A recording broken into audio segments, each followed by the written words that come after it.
Oh, qu'ils en ont fait du chemin Google. Depuis le Pixel 6, la gamme Pixel s'est totalement métamorphosée et le Pixel 7 a pavé le chemin que Google est en train de prendre et clairement j'ai l'impression que c'est le bon chemin. Et autant vous dire qu'on va pas être en reste puisque le Pixel 8 va débarquer et je vais faire un point sur toutes les rumeurs qu'on a accumulées ici chez Frandroid.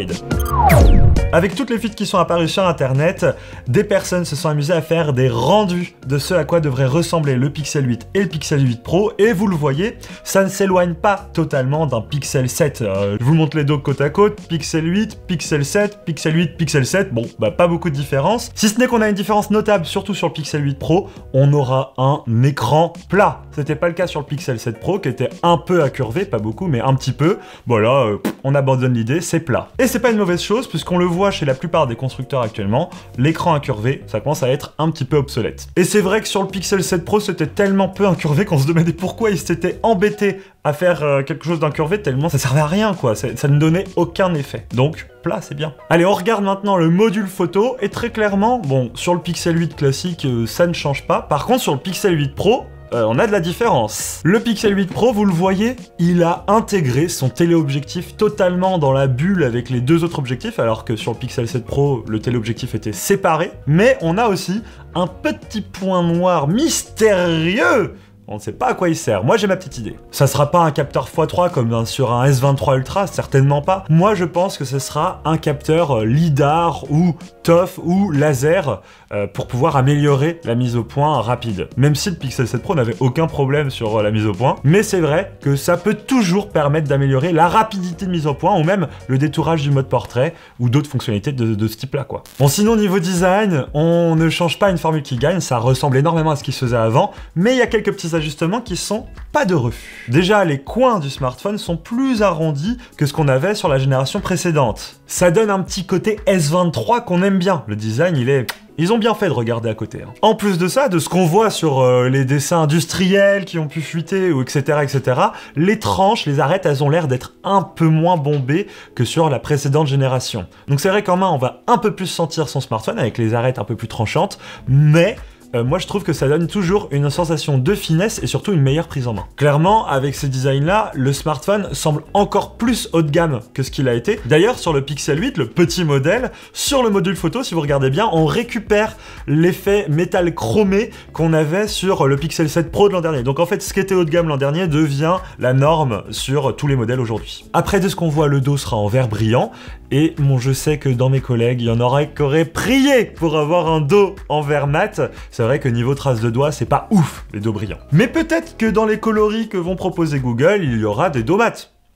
Allez, on peut se laisser kiffer comme ça, à espérer ce genre de choses, quoi. Au niveau des performances, alors on n'était pas déçus hein, sur le Pixel 7 et le Pixel 7 Pro avec le Tensor G2. Cette fois-ci, on devrait passer logiquement au Tensor G3 parce que sinon on n'a pas l'impression qu'on avance. La seule inconnue qu'on a, c'est mais chez qui Google va-t-il s'approvisionner? Parce que vous vous souvenez, le Google Tensor et Tensor G2, c'était Samsung qui fabriquait un Exynos un peu pimpé pour Google. Et Google, ils faisaient une commande, quoi. Ils le personnalisaient eux-mêmes. Mais c'était Samsung qui le faisait. Et peut-être que vous le savez, mais Samsung sur ses derniers smartphones très haut de gamme, hein, les S23, S23 Plus, S23 Ultra, ils sont passés chez Qualcomm avec le Snapdragon 8 Gen 2. On se doute bien que Samsung n'a pas abandonné l'Exynos en fabrication, ils doivent le fabriquer pour beaucoup d'autres smartphones, mais peut-être que ça va faire poser des questions à Google sur est-ce qu'on continue avec l'Exynos ou est-ce qu'on va l'abandonner comme Samsung l'a fait pour essayer de suivre un peu la tendance. On verra. Lié à la performance, c'est la qualité photo. À quoi vont ressembler les photos du Pixel 8? Est-ce qu'il va y avoir encore un bond qui va être fait par Google, qui nous surprend d'année en année? Peut-être parce qu'a priori, ils vont changer la formule des capteurs qui seront utilisés sur le Pixel 8 et le Pixel 8 Pro. Et avec ces nouveaux capteurs, il y aura forcément une amélioration qui sera attendue. Alors peut-être sur l'HDR, peut-être sur la qualité du traitement global.